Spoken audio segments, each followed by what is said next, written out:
Important matter for Jharkhand High Court skill examination. 3, 2, 1, start. By filing this interlocutory application, the Learned Counsel for the appellants has prayed to delete the name of appellant number 2 Giyas Sheikh as he has died in the meantime.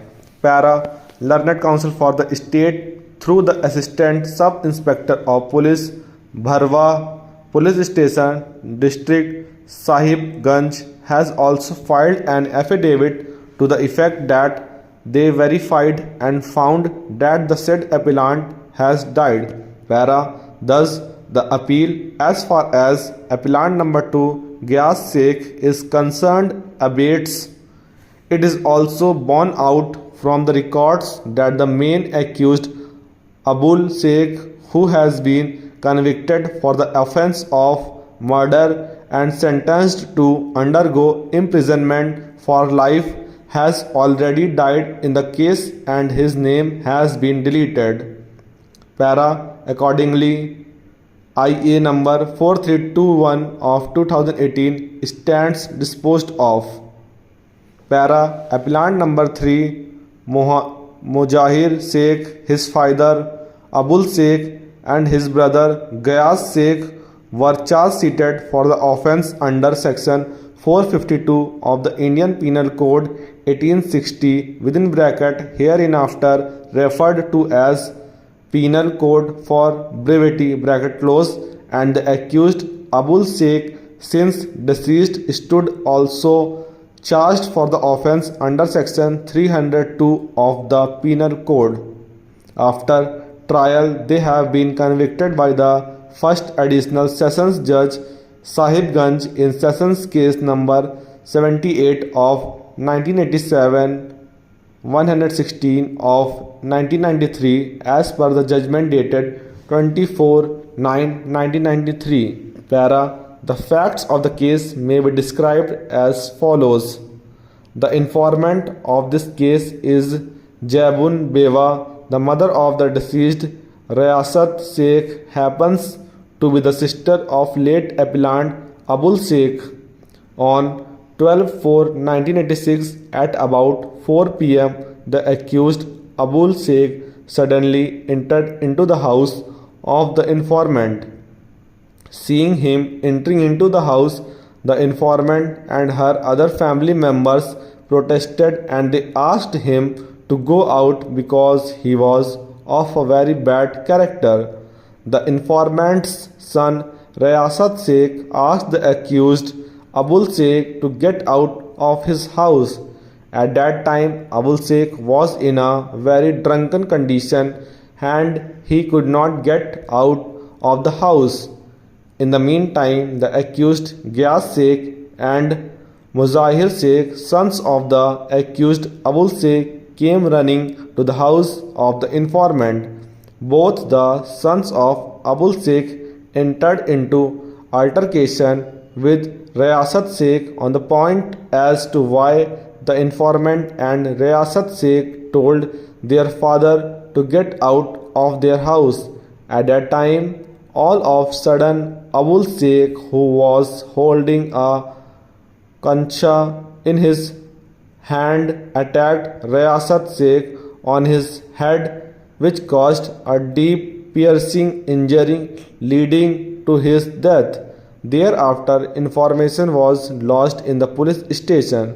The investigation of the case was taken up, and upon completion of investigation, charge sheet was framed against the accused persons under sections 448, 324, 326 and 302 read with section 34 of the Penal Code. The first information report was registered against the accused under sections 448, 324, 307/34 of the Penal Code. However, charge sheet was submitted under section 302 and other sections of the Penal Code as stated in the preceding sentence.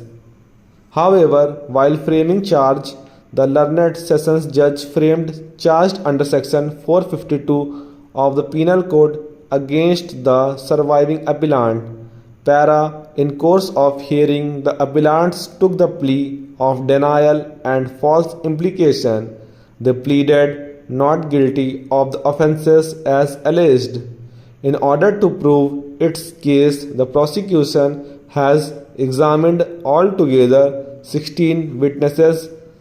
Since the main part of the prosecution allegation, that is, the murder of the deceased, is not required to be answered at this time because of death of appellant number 1, Abul Sheikh, the learned counsel for the appellants would confine his argument to the conviction of the surviving appellant number 3, Muzahir Sheikh, under section 452 of the Penal Code. Para. It is submitted on behalf of appellant number 3 even that if it is held that the prosecution has proved its case beyond all reasonable doubts against the surviving appellant, an offence under section 452 of the Penal Code is not made out, as it is not the case of the prosecution that appellant number 3 made any preparation before trespassing into the house of the deceased. Rather, he would submit that an offence under section 448 of the Penal Code is at best made out. It is also borne out from the record that the offence took place on 12/4/1986. In the meantime, 37 years have elapsed. At the time of commission of the offence, appellant number 3 was 25 years old and now he is about 62 years old. Furthermore, from the evidence, it is clear that the witnesses have not stated that they have made preparation for commission of any offence or for assaulting any person or for wrongfully harming any person, etc. So, the necessary ingredients that is required to be proved is that there should be a preparation before the house trespass for committing the offences. In this case, though the informant has taken that this appellant was holding a false, it cannot be said that he had made preparation for making assault. In any case, the occurrence took place in spur of moment.